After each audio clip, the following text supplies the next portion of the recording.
Olá, gente. Boa noite.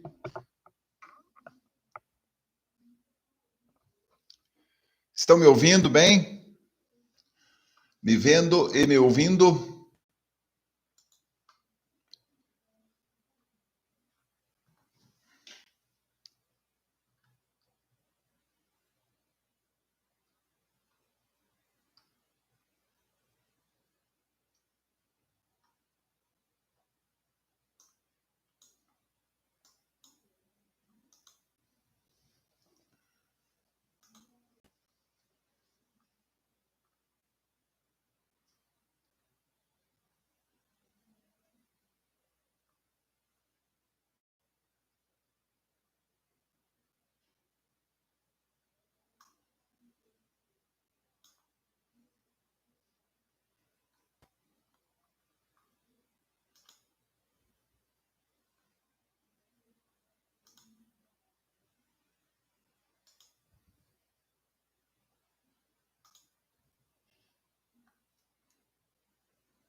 Ok, eu estou diminuindo aqui o tamanho da minha tela. Opa, foi demais.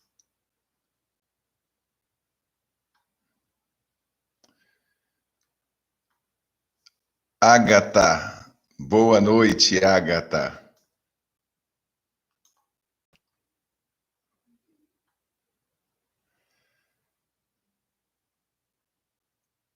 Valentine, boa noite, Valentine.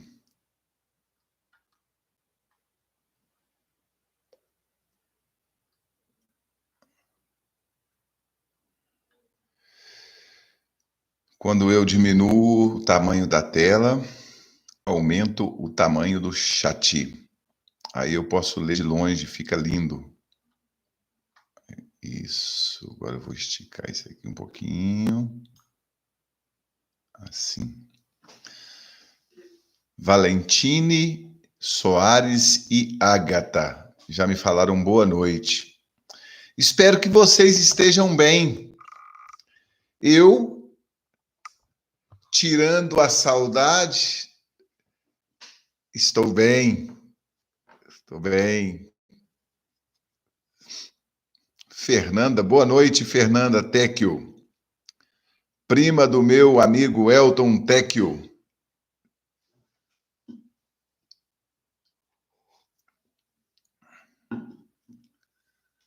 O nome do direito penal em Governador Valadares, Elton Tecchio.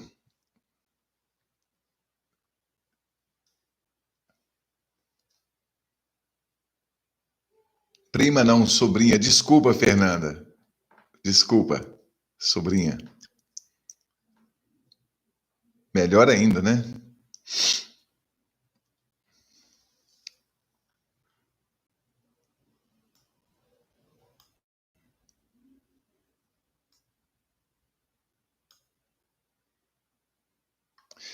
Se vocês tiverem alguma pergunta sobre o nosso conteúdo que queiram apresentar antes de eu começar a exposição que eu preparei para a aula de hoje, podem ficar à vontade.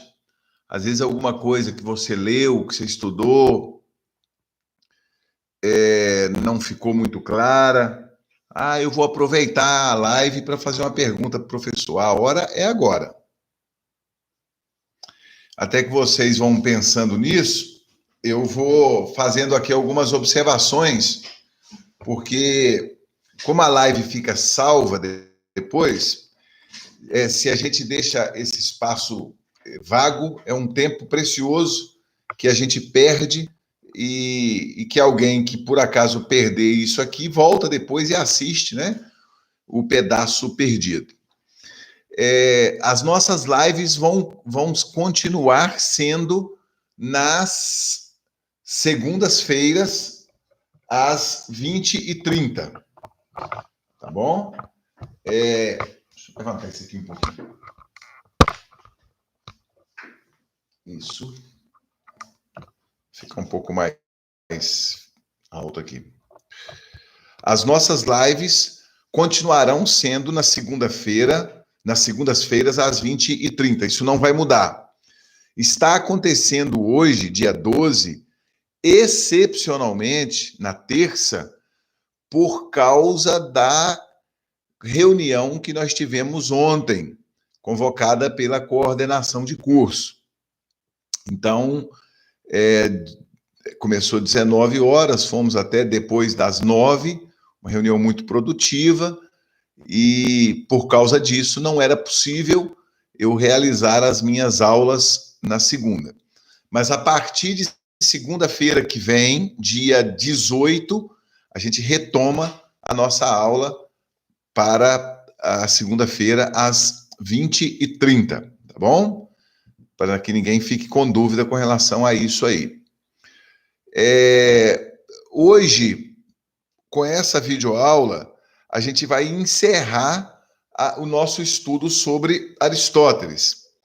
Amanhã, eu vou postar na Google Classroom, eu não dei conta de postar hoje, eu lancei a matéria já no portal da faculdade, em tempo, no tempo correto, de acordo com o prazo estabelecido, mas não dei conta de lançar a matéria na Google Classroom, que é onde vocês visitam para acessarem todo o nosso conteúdo de aulas da semana. Amanhã eu farei isso, tá bom? Amanhã esse material vai ficar disponível lá para vocês. Mas eu aproveito o nosso encontro aqui, a nossa live, para poder esclarecer já do que trata a postagem que você vai ter amanhã e que é, na verdade, o fechamento do nosso conteúdo de filosofia antiga. Na aula de semana que vem, a gente já vai tratar de outro assunto diferente, né? Então, nós estamos com essa videoaula encerrando a nossa atividade de filosofia antiga.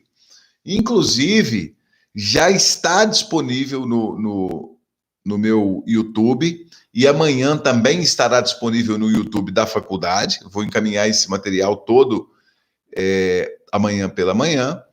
Vai ficar disponível no canal da Fadivale uma videoaula sobre Aristóteles para hoje, tá bom? Uma videoaula de Aristóteles que tem a ver com o conteúdo dessa semana. Eu trato sobre lógica lá. Boa noite, Arthur Ramos.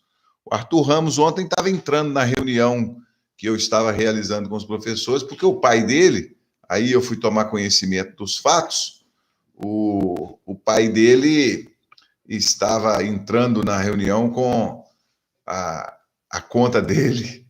Aí ele falou, não, esse Arthur aí sou eu. Ah, tá bom, entendo. Seja bem-vindo aí, Arthur. Então, meus amigos e minhas amigas, nós encerramos, então, com Aristóteles. Tem uma videoaula no YouTube de 20 minutos, se eu não estou enganado, aproximadamente 20 minutos, 22 minutos, falando sobre lógica de Aristóteles, e é um pouco disso também que eu vou retomar aqui em nossa videoaula, tá bom? Nós, na semana passada, fizemos algumas considerações gerais a respeito de Aristóteles. Você lembra alguma coisa que nós falamos na semana passada sobre Aristóteles? Uma palavra, pelo menos, que você possa escrevê-la no chat? Quem lembra de alguma coisa sobre Aristóteles?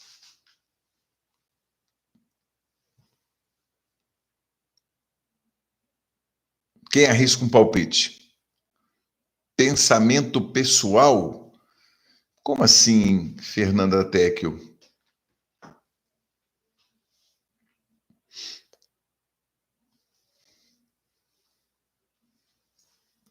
Explique-se. Fale um pouco sobre isso. Fale não, escreva, né? É água, tá, gente? Dá pra ver?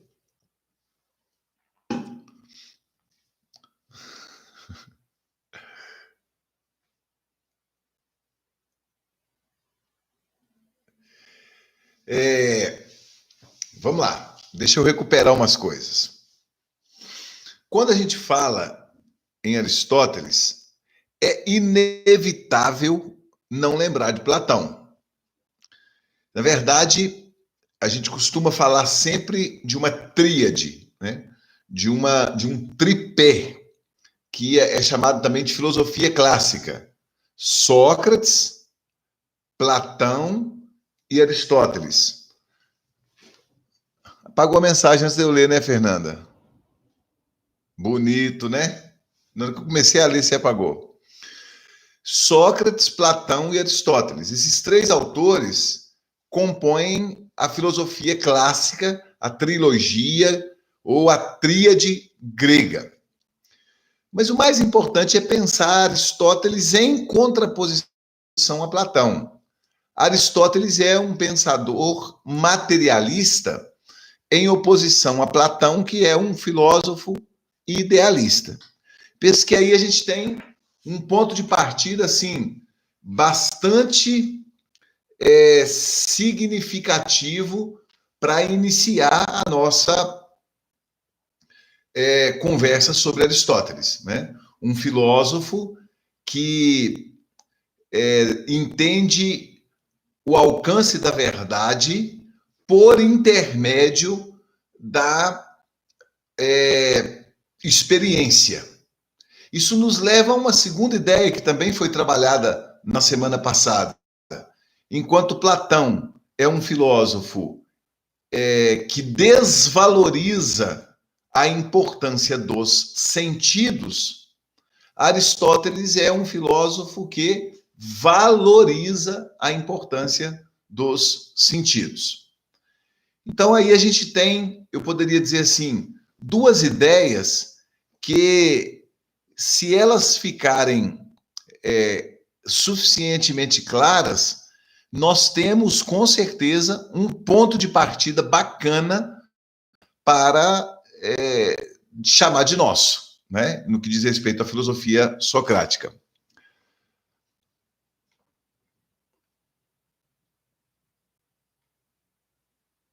Meu Deus, olha o que ela escreveu no chat. Perfeito.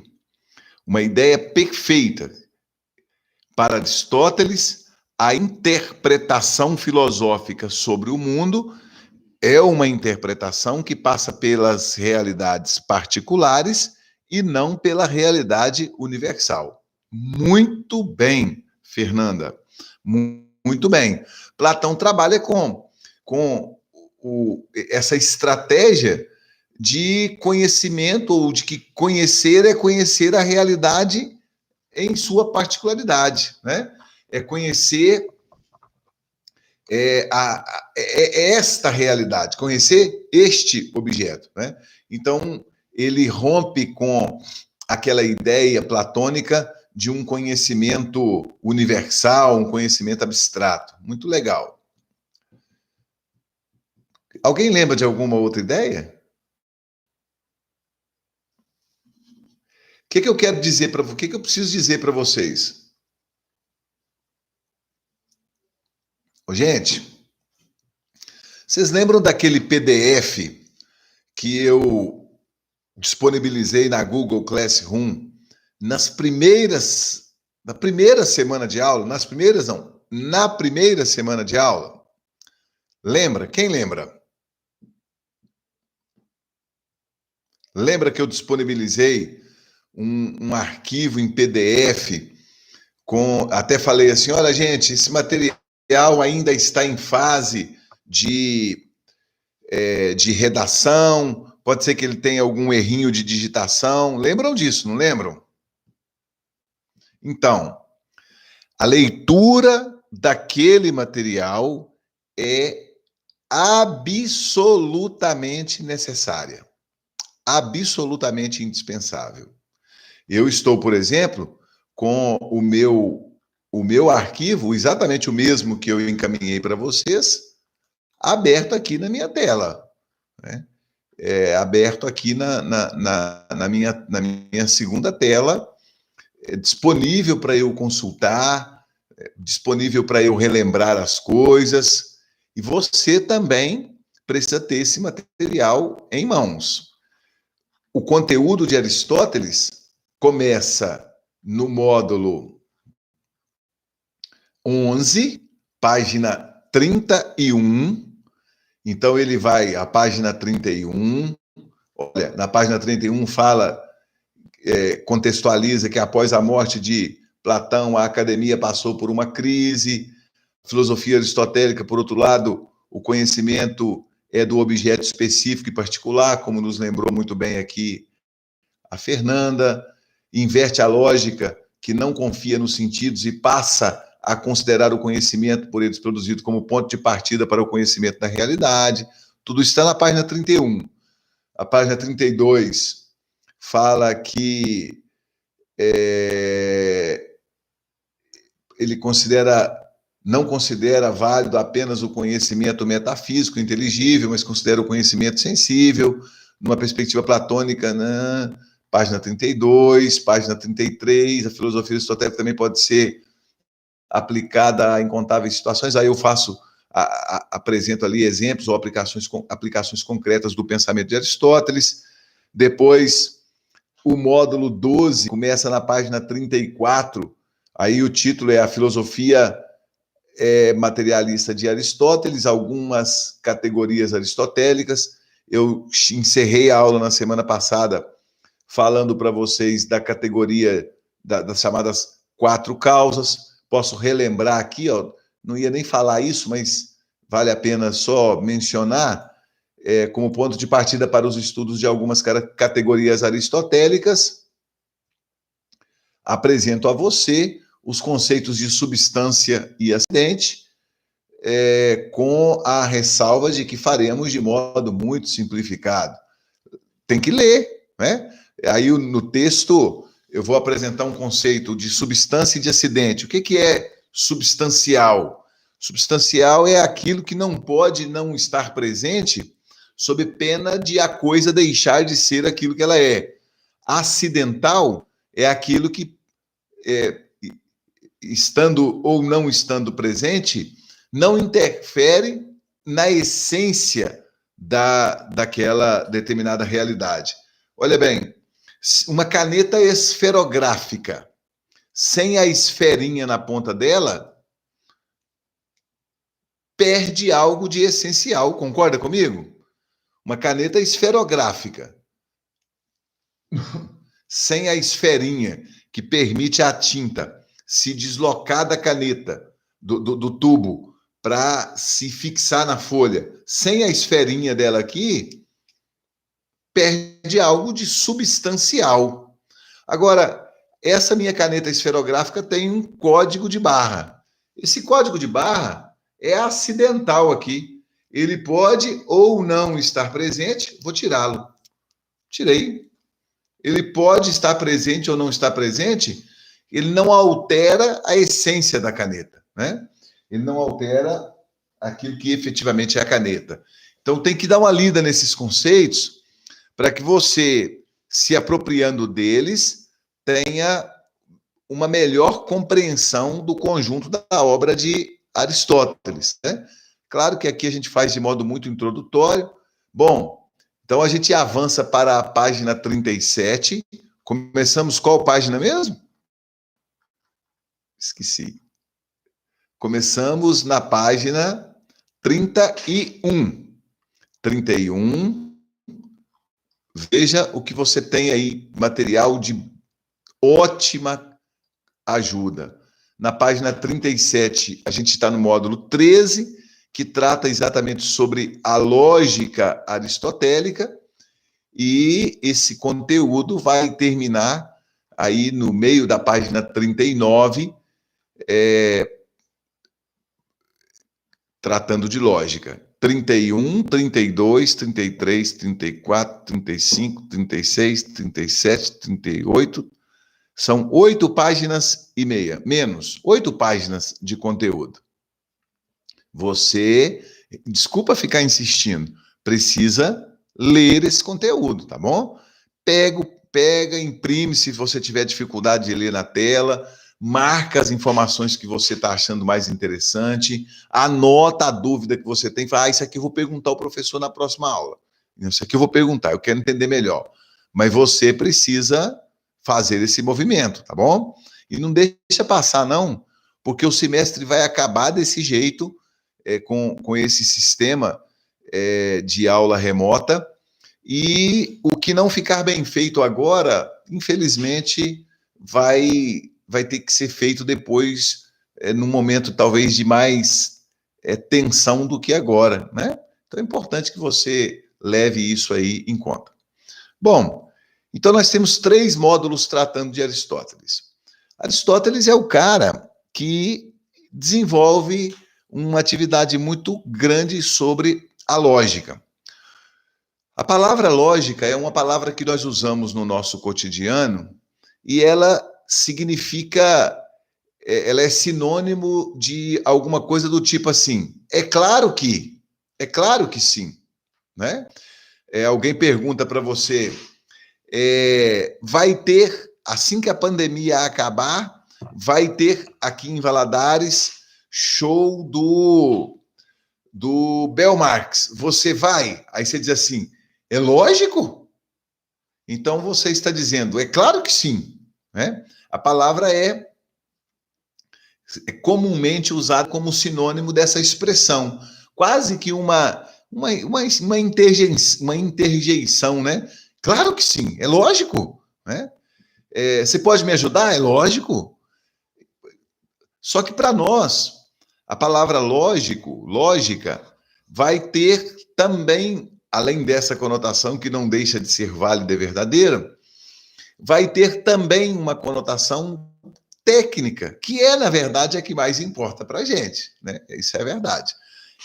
Nessa conotação técnica, o que significa lógica? Você tem um conceito lá no PDF, que eu vou deixar para você ler, eu cito também na videoaula. Tem um conceito que diz que a lógica é a ciência que cuida de estudar as regras e os princípios que regem a argumentação, que regem os raciocínios válidos e coerentes. Portanto, lógica tem a ver com coerência. Lógica tem diretamente a ver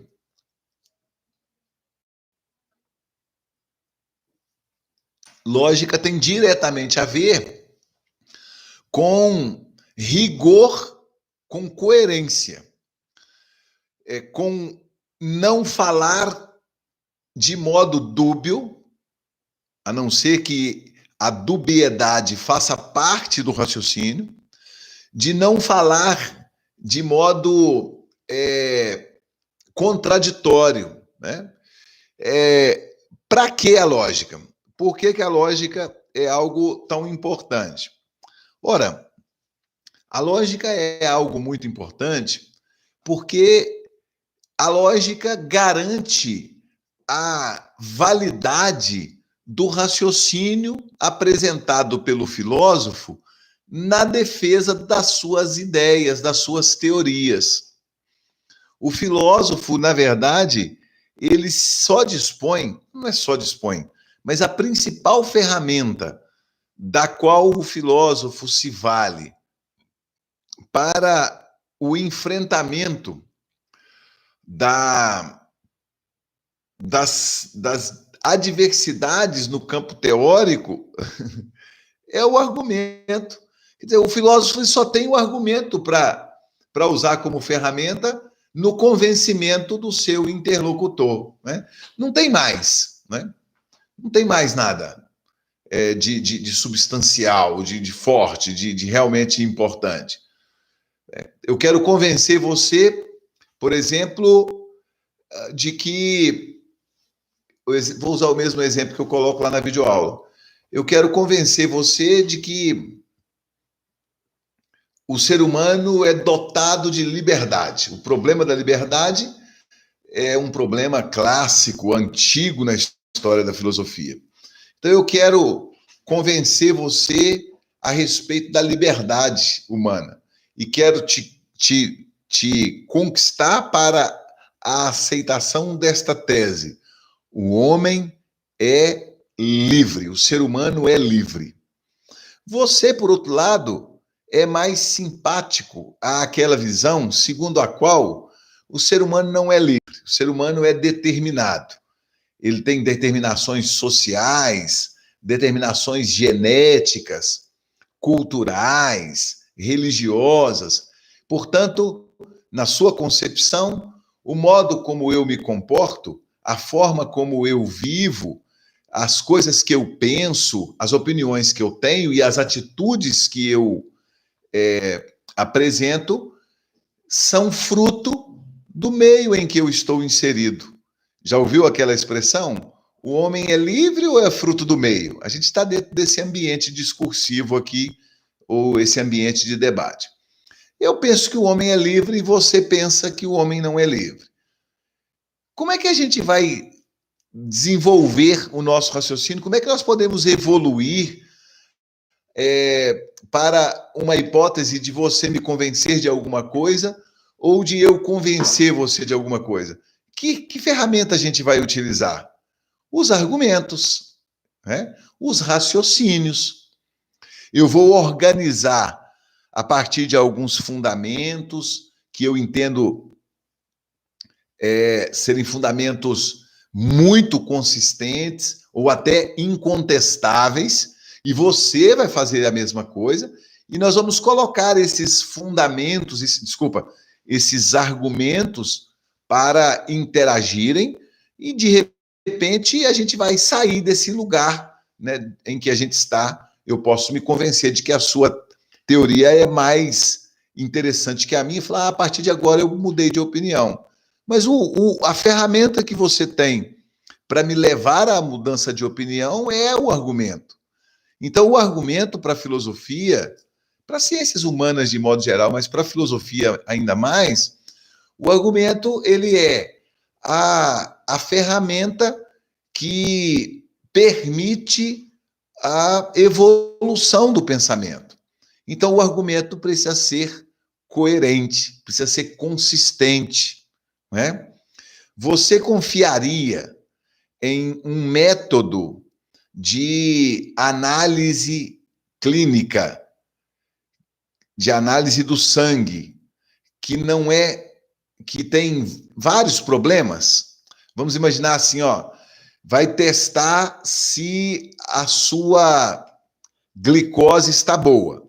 Vai usar um método de teste para a glicose chamado método X. Mas esse método X, ele tem vários problemas. Na verdade, ele dá errado com frequência, ele nunca conseguiu comprovar a sua validade, a sua força. Aí alguém te entrega o resultado. Você pega o resultado e diz, mas peraí, qual foi o método de análise adotado para verificar o meu sangue? Aí alguém fala, foi o método X. Você, seja franco, tendo conhecimento de que esse método tem vários problemas, confiaria nele? Confiaria no resultado? Ou iria ficar, como diz o mineiro, né? Como dizemos nós, com um pé atrás, do tipo, não, espera aí, como assim? Não vou aceitar, vou querer uma segunda opinião. A coisa não é bem assim, isso aqui pode estar errado. Percebe, então, do que eu estou falando? Assim como no caso de um exame de análise clínica, para verificar o nível de glicemia do seu sangue, você precisa confiar no método utilizado, e esse método não pode ter furos, esse método não pode ter lacunas, não pode ter rachaduras, porque se assim o for, você não vai ficar seguro, não vai ficar confortável, assim como acontece num caso de análise do sangue, acontece também no caso de uma mudança de opinião no campo filosófico, no campo existencial, no campo humano. Né? Eu preciso ter um instrumental consistente para que o meu interlocutor leve em conta aquilo que eu estou falando como filósofo, percebe? Então, a lógica nesse sentido técnico, ela é responsável por garantir a força do argumento, garantir a validade, a coerência. Então, pode chegar um momento que você diga, não, mas eu continuo não concordando, mas não tenho como negar a validade do seu argumento, a consistência do seu argumento. Tem alguma coisa, eu prefiro continuar acreditando nos meus fundamentos, mas reconheço como legítimo o argumento que você está apresentando. Por quê? Porque ele é lógico. Legal? Bom, o Código de Processo Civil, ele estabelece, artigo 475, eu consulto depois e informo. O Código de... Não sou bom com número, principalmente número de artigo.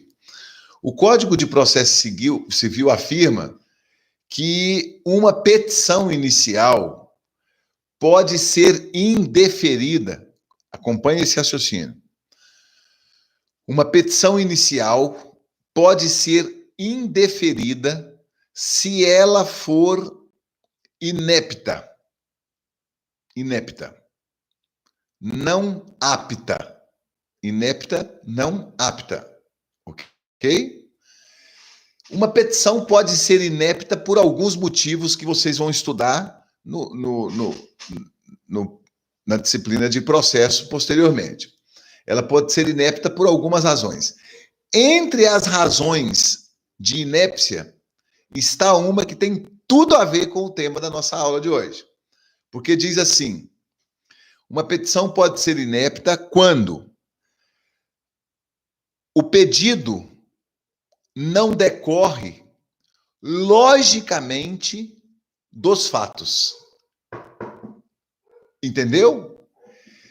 Se o advogado, ao peticionar, não estabelece um encadeamento dos fatos apresentados ao magistrado, de tal modo que o pedido não decorra logicamente, é esta palavra utilizada, não decorra logicamente dos fatos. Se isso acontecer, a petição será indeferida por inépcia. Olha que interessante. Portanto, entender, ainda que seja... Cadê o meu vadimeco? Entender, ainda que seja de modo... Achei.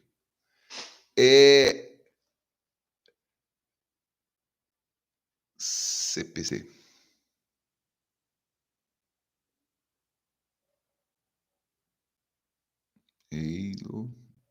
Vou falar o artigo agora para vocês, tá bom? Me dá só um minuto.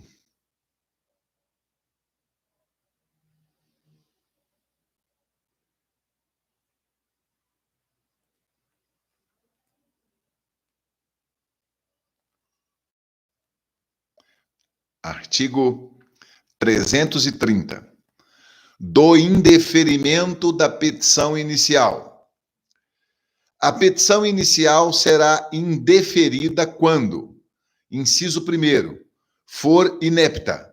Inciso 2º, taranã, taranã, taranã. Parágrafo 1º. Considera-se inepta a petição inicial quando?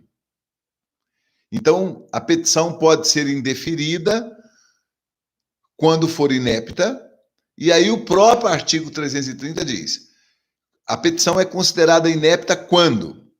Inciso terceiro. Na verdade, são 4 incisos, nos interessa o terceiro. Quando? Da narração dos fatos não decorrer logicamente a conclusão. Artigo 330 do Código de Processo Civil. Portanto, meu amigo, para você que está no curso de Direito, minha amiga, para você que está no primeiro período do curso de Direito, entender um pouquinho sobre lógica é muito mais do que só passar por esse conteúdo de filosofia. Nós precisamos ter esta atenção no sentido de apresentarmos sempre argumentos bastante ou, de preferência, completamente lógicos, ok?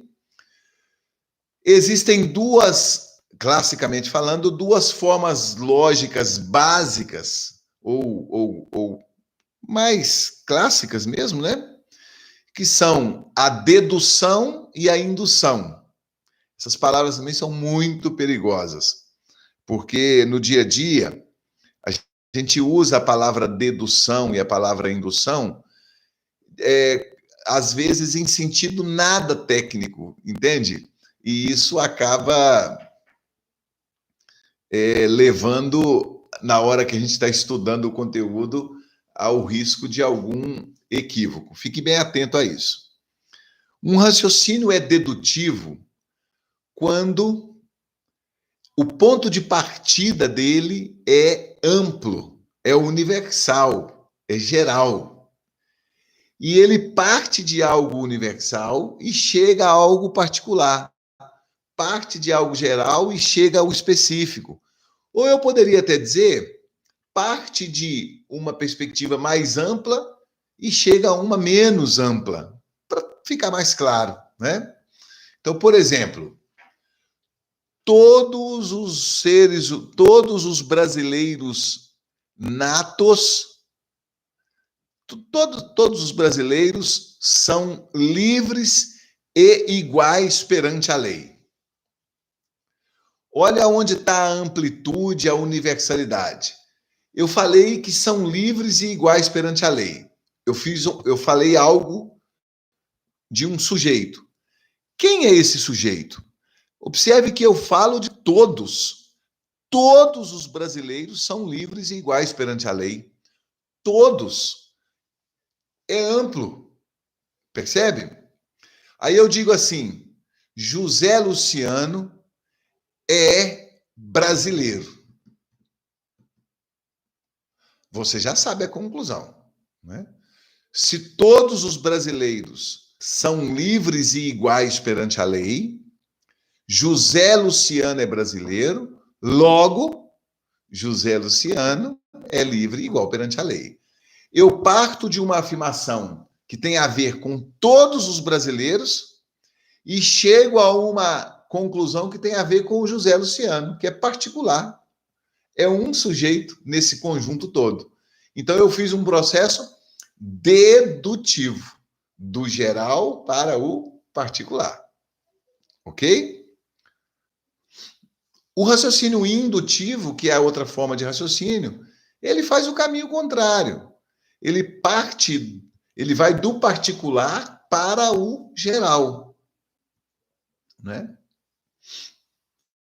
Eu pergunto assim, tem 100 pessoas numa sala e alguém está fazendo uma palestra que não é legal ser interrompida. Mas eu começo a desconfiar que a temperatura está baixa demais, o ar está esfriando muito. E é possível que as pessoas estejam incomodadas. E eu faço parte da equipe anfitriã para esse evento. Então eu começo a me incomodar. Será que as pessoas estão desconfortáveis aqui ou não? Então eu saio discretamente pelo corredor e pergunto para algumas pessoas: o que você acha da temperatura do ar? Tá boa? Aí a pessoa fala: frio demais. Pergunto uma pessoa aqui, outra ali, e várias pessoas. Eu disse que tem 100 no auditório, correto? Eu pergunto para, sei lá, umas 15 pessoas sentadas em lugares diferentes do auditório. E aí chego lá atrás, onde está o controle do ar-condicionado, e falo para o meu colega de trabalho assim: aumenta, por favor, a temperatura. As pessoas estão sentindo muito frio, o ar está muito gelado, as pessoas estão sentindo desconforto. Espera aí, o meu colega poderia me perguntar: como é que você sabe que as pessoas estão sentindo esse desconforto?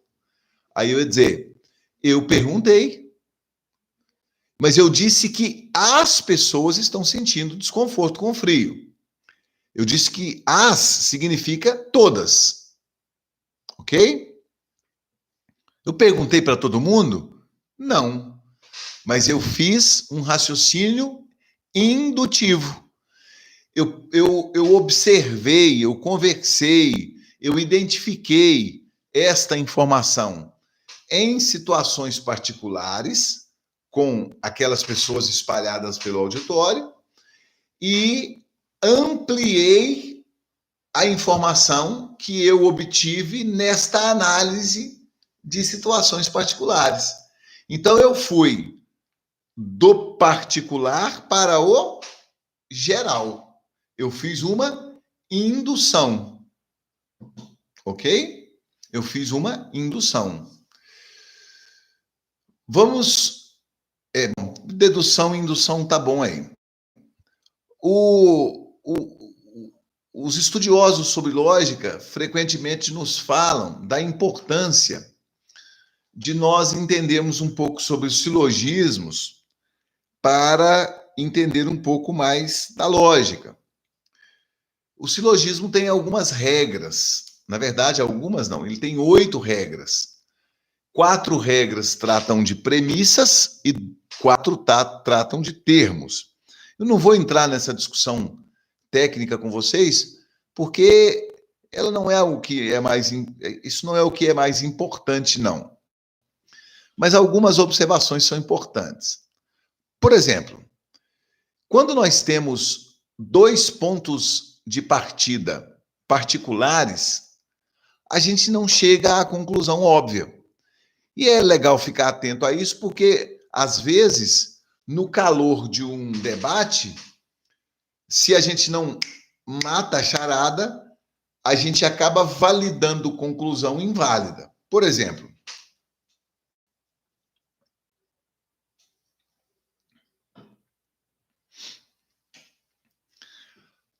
algumas pessoas são livres e iguais perante a lei. Algumas pessoas, alguns brasileiros, vou falar assim, alguns brasileiros são livres e iguais perante a lei, ok? José Luciano é brasileiro, logo, José Luciano é livre e igual perante a lei. Dá para concordar com isso, sim ou não? Vou parar um pouquinho para você pensar. Alguns brasileiros são livres e iguais perante a lei, ok? José Luciano é brasileiro. Logo, José Luciano é livre e igual perante a lei. Veja que é aparentemente verdadeiro. Principalmente se você estiver dentro de um contexto sociológico. A Constituição fala que todo mundo é igual, mas, na verdade mesmo, apenas alguns brasileiros são iguais perante a lei. Essa igualdade, né? O Luciano, por exemplo, é brasileiro. Então, ele faz parte desses iguais. Será? Será que o fato de alguns serem iguais e de alguns brasileiros serem iguais e de José Luciano ser brasileiro me garante que ele seja igual? Não. Essa é esse é um exemplo bem claro de que nós precisamos ficar atentos para não validar a conclusão que é inválida, né? O fato de alguns brasileiros serem iguais perante a lei e de eu ser brasileiro não garante que eu faça parte daqueles que são ou não são, ou que eu faça parte dos que não são iguais. Não é lógico, para usar uma palavra óbvia, né? Não é lógico que seja assim, né? Alguns alunos colaram na prova de 30 pontos. José Luciano é aluno, logo ele colou. Não, peraí, professor. Alguns colaram, mas eu não faço parte desses alguns. Então tem uma regra nas 8 regras do silogismo, tem uma regra que diz que de duas premissas particulares, nada se conclui. Esse é um exemplo, ou estes são exemplos dessa regra. Um outro exemplo que eu gosto muito de citar é quando a gente muda nos termos de lugar. Não vou falar sobre termos, mas apenas para você matar a charada. Eu digo assim, ó, todo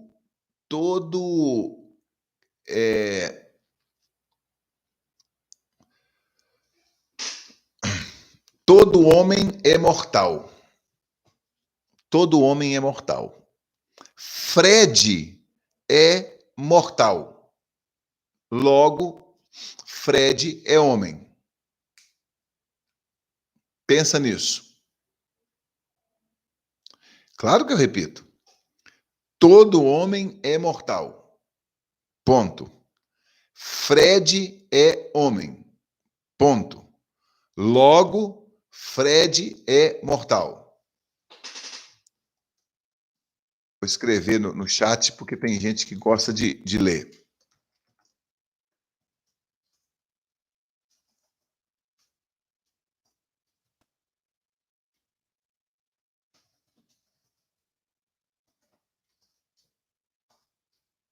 Ih, rapaz.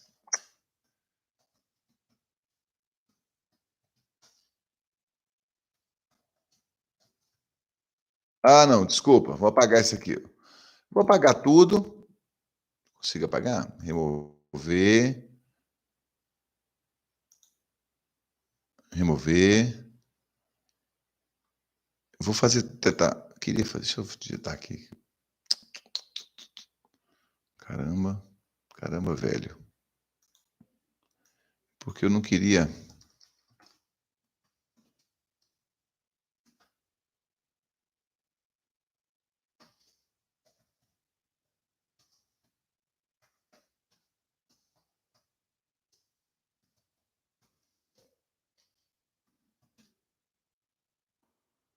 Bom, vai sem configurar mesmo.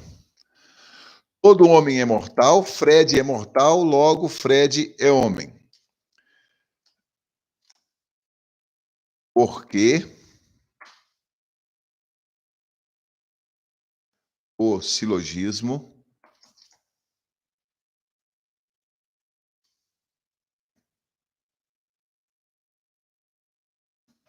está errado. Ele parece certo, mas é um tipo de sofisma. Ele está errado. Por que ele está errado? Sabe por que ele está errado? Porque a conclusão não é óbvia. O fato de todo homem ser mortal e de Fred ser mortal não me garante que Fred seja homem.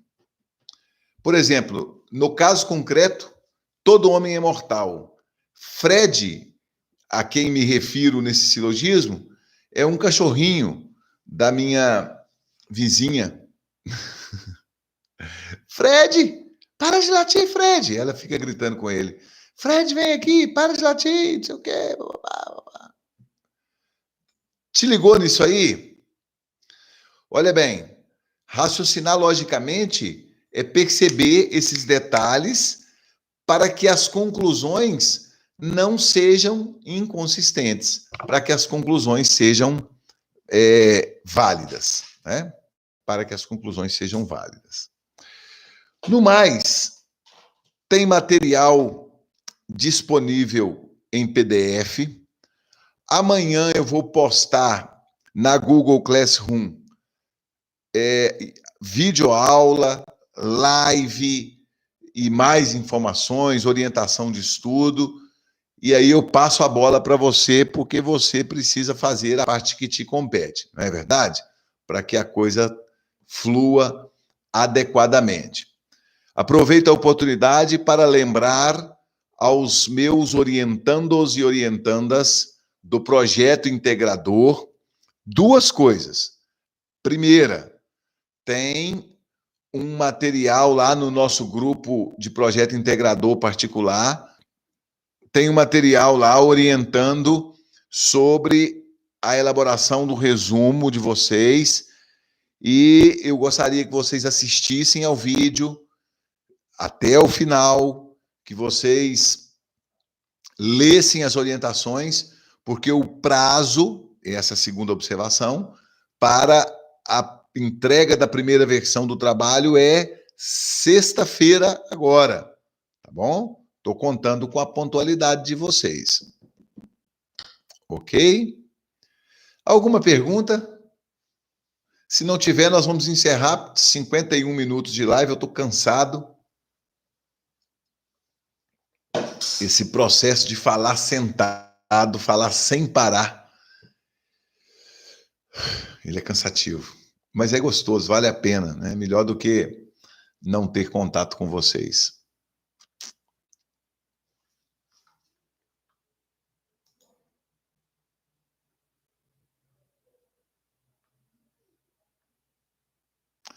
Então tá.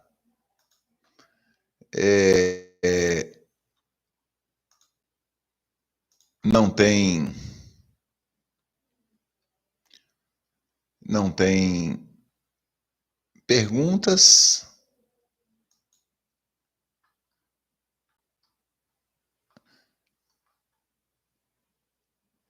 Obrigado, Valentine Soares. Obrigado. Obrigado. Gente, um beijo para vocês. Uma semana abençoada e cheia de propósito para vocês. Aqui, continua firme, disciplina, né? Aproveita seu tempo, faz bem feito o que você pode fazer agora, porque esse tempo de agora não volta. Tira da cabeça, talvez, a ilusão de que a pandemia vai passar e o tempo vai voltar. Não vai.